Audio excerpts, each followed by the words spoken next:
Have you ever felt stuck in a cycle of wanting something, more money, better health, a loving relationship, only to see it slip further away? What if the key to unlocking your dreams wasn't in relentless action, but in the quiet power of your own imagination? Welcome to the world of Neville Goddard, a mystic who revealed that feeling, not wishing, not hoping, but deeply embodying the emotion of your desire, is the secret to manifesting reality. Stick with me, because today we'll dismantle the myths about effort and achievement, explore real-life examples of how ordinary people transformed their lives through feeling, and guide you through a simple practice to start living from your desired future. By the end, you'll understand why Neville taught that you are already everything you seek. You just need to convince your subconscious of that truth. Let's begin.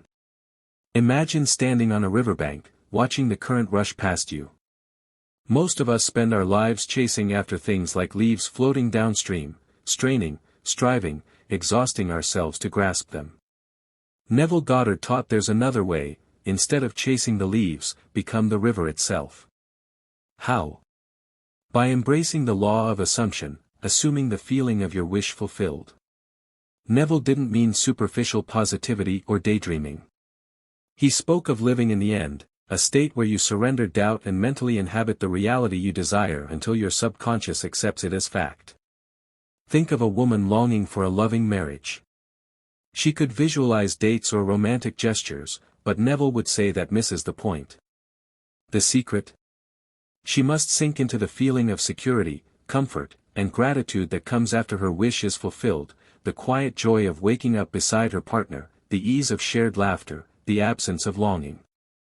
By falling asleep nightly in this emotional state, she rewires her subconscious. Her actions then align effortlessly with her assumption. She becomes more open, trusts opportunities, and stops forcing outcomes. Within weeks, she meets someone who mirrors that inner certainty.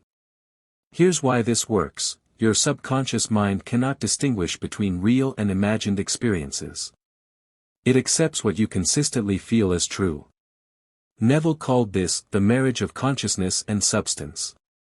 Your outer world is a shadow, a delayed reflection of your inner emotional landscape. Struggling to pay bills? Feeling wealthy isn't about ignoring reality, it's about focusing on the relief of financial freedom until it dominates your inner atmosphere. A man buried in debt might start by cherishing small moments, holding a warm cup of coffee, feeling the sun on his skin, and mentally affirming, "Isn't it wonderful how abundant my life is?" He's not denying his bills, he's building a new self-concept. As he persists, opportunities arise: an unexpected job offer, a creative idea, a chance meeting. Why?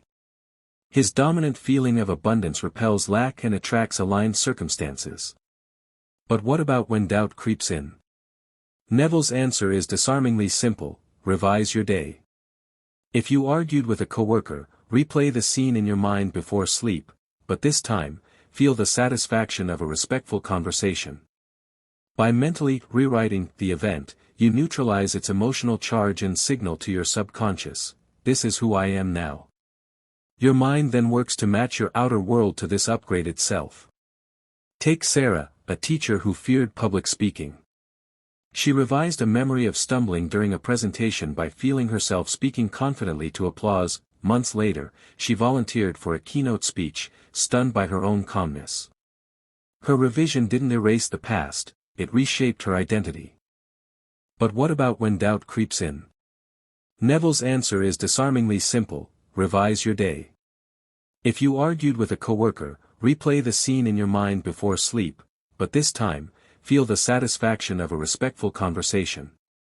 By mentally rewriting the event, you neutralize its emotional charge and signal to your subconscious, "This is who I am now." Your mind then works to match your outer world to this upgraded self. Take Sarah, a teacher who feared public speaking. She revised a memory of stumbling during a presentation by feeling herself speaking confidently to applause. Months later, she volunteered for a keynote speech, stunned by her own calmness. Her revision didn't erase the past, it reshaped her identity. This is where people misunderstand Neville. They think manifestation is about getting things.